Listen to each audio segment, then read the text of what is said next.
The cost of indecision is that it really robs you of your energy. It's like when you have a big pile of stuff somewhere and you need to clean it up. Every time you walk by it, it's like, oh, I got to clean that up, right? It's taking you out of your creative energy and it's pulling energy out of you. But when you make a decision, sometimes you just need to make a choice. Let's just go that way, or let's just take that road, or let's just go for this and see how it works. It is empowering. You're stepping into what we call creatorship of your life. Now, if you're like me and you over time have made a series of not great decisions, you might not trust yourself to make a good decision. Anyone feel that way? There was a time where I maybe didn't think things through, or I didn't think about the impact of that decision, or the decision was not made for the right reason, right? It's certainly, what are we moving away from, or what are we stepping into? That will cause you to make a decision based on a different place and a different vibration. So the 2 tips that I'm going to share with you today on how to make good decisions. Now, the first one is, when I work with my clients, we start off by creating what we call their passion list. And it's a really powerful process that we go through, where we start with a big list of passions in all areas of your life. And I use a process I'm going to share with you right now to narrow it down to their top passions. And how we do that is we say, what feels better, this or that?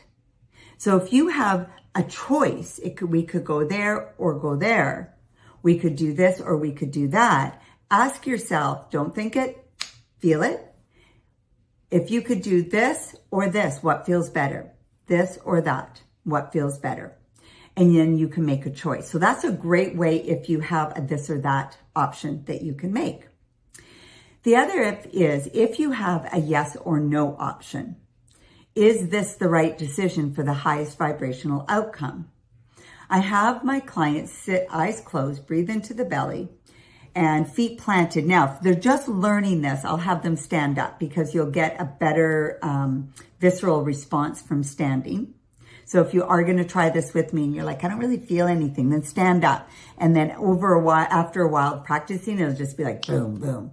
So close eyes, breathe into the belly, and then just start to say yes, yes, yes, yes, yes, yes. And notice how that feels in your body.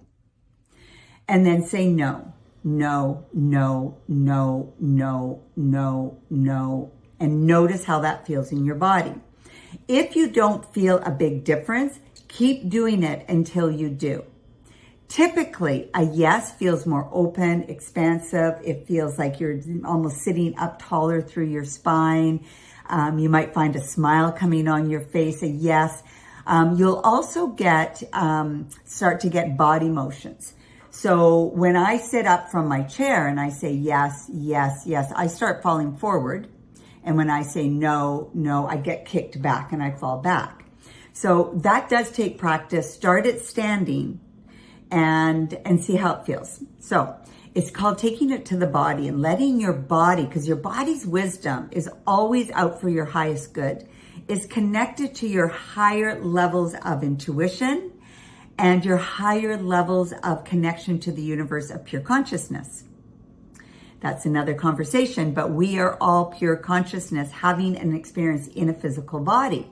And the soul, the spirit, speaks to the body, and the body speaks to the mind. So when we take it to the body and we're like feeling that yes, yes, woo, woo, I could just drop forward there, no, we kick back. Then when you have a yes or no question, your body will tell you. Always test it first. Typically for me, yes is forward, no is back, but sometimes it changes or it might fall right and left. Many people will use a pendulum. It's the same idea. Right here, I'll say, are we in communication? Starts to move. I'll ask it to show me a yes, and it's moving circular clockwise.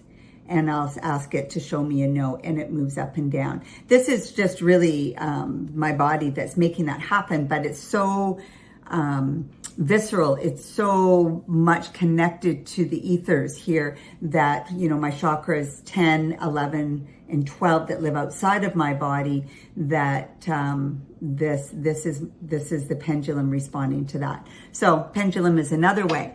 So the question has to be a yes or a no.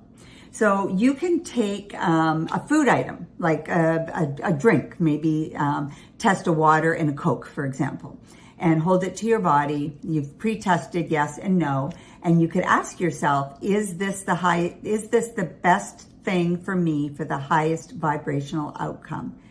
And then your body will move forward or back.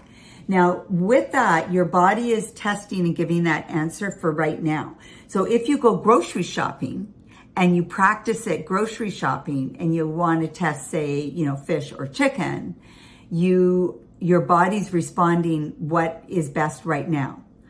If you're not cooking it till that night or the next day, you're going to want to ask yourself right when you're about to choose what you're going to make for dinner, is this the best thing for the highest vibrational outcome? You can also use that for yeses and, for amounts. So say with supplements, for example, like start with something, that's got low consequences that is this the right vitamin for me, right? Is this the right vitamin? And it says yes. And then, you read on the bottle, maybe it says, 2 capsules in the morning, 2 capsules at night. And you can ask yourself, how many capsules should I have in a day? And it might be, is it 1 and I could fall back? Is it 2? I fall back. Is it 3? I fall forward. So actually 3 is better for me than 4. So play with little things. Get used to that. And then really when it comes to making a decision, how does it feel? Take it to the body. How does it feel? Connect to the core and ask yourself, even though it feels scary and I'm making a decision, right? Like I am a big being up to a big project. Is this the right thing for the highest vibrational outcome? So I hope you found that helpful. A couple of tips on making decisions, because indecision is going to cost you. It's going to cost you your destiny. It's going to cost you your fate, right? Your destiny is where you're just destined to land. Your fate is where you are headed. And if fate becomes your destiny, it's based on the choices you make today. So always choose in favor of your passions, your vision, your goal, and then just check in with your body. Is this the best thing for the highest vibrational outcome?